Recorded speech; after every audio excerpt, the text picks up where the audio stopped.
देखिए रीट की जब से एग्ज़ाम हुई है, एग्ज़ाम होने के बाद में रिजल्ट भी आ गया था 2 नवंबर को। उस रिजल्ट आने के बाद में ऐसा लग रहा था कि अब जो ये भर्ती है जो फटाफट से क्लियर हो जाएगी, लेकिन काफ़ी टाइम बीत चुका है और आगे कोई प्रक्रिया शुरू नहीं हुई है। वैसे तो आप सभी को ये पता ही होगा कि इस भर्ती प्रक्रिया में इतनी देरी क्यों हो रही है। तो ये 2-3 एक क्वेश्चन है, इन क्वेश्चनों के जवाब देने का प्रयास करूंगा। देखिए मित्रों, क्यों हो रही है देरी, इसके ऊपर 2-3 कारण हैं। पहली तो है कि कोर्ट की सुनवाई है 13 तारीख को। कोर्ट और बोर्ड के बीच में कुछ मतलब प्रश्नों को लेकर विवाद चल रहा है, उसको लेकर 13 तारीख को सुनवाई है। और दूसरी बात है बीएड वालों को शामिल करना है इस भर्ती प्रक्रिया में।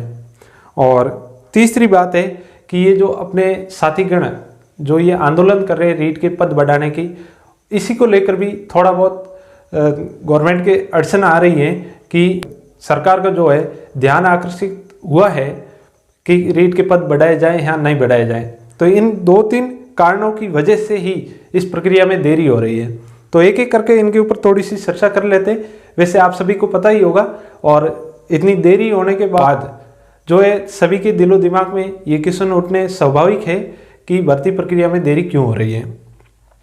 पहली बात तो मैंने आपको साफ साफ बता दी कि 13 तारीख को है जो सुनवाई होनी है। 13 तारीख के बाद में ही इस विज्ञप्ति का आना तय है। लगभग दिसंबर के लगभग मध्य दिसंबर तक ये विज्ञप्ति आ जाएगी। और इससे पहले भी 2-3 एक मतलब और स्टेप्स बाकी है, उनका मैं थोड़ा सा आपको बता देता हूँ कि एक तो रिवाइज रिजल्ट आएगा इंग्लिश का। जो भी अभी जो इन्होंने आंसर की में बदलाव किया है, उस बदलाव के बाद में उनका जो रिवाइज रिजल्ट निकालेंगे। रिजल्ट निकालने के बाद में कुछ दिन पहले ही माध्यमिक शिक्षा बोर्ड की जो है एक संशोधित विज्ञप्ति आई थी, उसमें बताया हुआ था, उन्होंने कहा था कि जल्द ही जो ये सर्टिफिकेट भी जारी कर दिए जाएंगे। तो आप ये मानकर चलें कि मध्य दिसंबर तक या फिर दिसंबर में ये आपके सर्टिफिकेट आपके हाथ में होंगे रीट के। और उसके बाद में या उससे पहले ये रीट की विज्ञप्ति आ जाएगी जो है बीकानेर निदेशालय से। तो मानकर आप चलो दिसंबर में ये रीट की जो है विज्ञप्ति आने वाली है। और दिसंबर रीट की विज्ञप्ति आएगी तो जनवरी तक लगभग ये फॉर्म भरे जाएंगे। और जनवरी तक फॉर्म भरे जाएंगे, सब कुछ एकदम ठीक ठाक रहा तो मार्च तक सबकी डॉक्यूमेंट वेरिफिकेशन हो जाएंगे और उसके बाद में डिस्ट्रिक्ट अलॉट हो जाएंगे। तो ये मानकर चलो 1-2 महीने 2 या 3 अप्रैल तक लगभग ये मतलब इस 3rd ग्रेड भर्ती का जो है मामला खत्म हो जाएगा, ऐसा मुझे लगता है।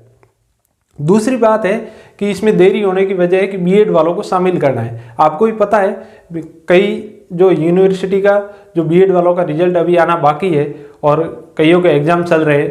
तो गवर्नमेंट ने पहले भी कह दिया है कि इनको शामिल करना है साथ में।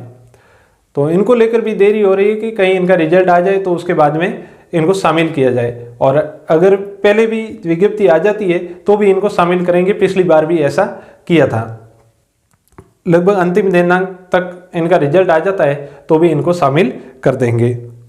और तीसरी और सबसे लास्ट बात है कि इसमें पद बढ़ेंगे या नहीं बढ़ेंगे। देखो कल और परसों मीटिंग होने के बाद में जब से ये बेरोजगारों ने मीटिंग की है, सीएम के साथ में भी हुई है और उनका डेलीगेट जो भी बैठा था उनके साथ में भी हुई है। लग रहे हैं कि 50,000 तो पद नहीं होंगे, लेकिन लगभग 40,000 के करीबन पद हो सकते हैं, क्योंकि गवर्नमेंट का मूड है कि एक जो है रीट की भर्ती और करवाई जाए। तो रीट की भर्ती और करवाएंगे, 20,000 का इन्होंने ऐलान कर रखा है। तो लगभग इसमें इतने पद बढ़ाएंगे कि अगली भर्ती भी 20,000 की करवाई जाए और पद भी मतलब जो है सीटें आराम से भरी जा सके। नहीं तो इसमें 50,000 कर देंगे तो फिर वो 20,000 की जो भर्ती नहीं निकाल पाएंगे, क्योंकि इतने पद भी वैकेंट नहीं होते। पद वैकेंट होते भी है तो भी पूरे भरे नहीं जाते। तो ये बात भी आप मानकर चले कि 50,000 नहीं होंगे तो 40,000 के आसपास हो जाएंगे। तो ये 2-3 क्वेश्चन थे और इनका जो है जवाब आपको मिल गया होगा। वैसे भी ये सबको पता थे, लेकिन इन सभी कारणों की वजह से इसमें देरी हो रही है। तो मिलते हैं एक अगले वीडियो में एक नए टॉपिक के साथ। धन्यवाद।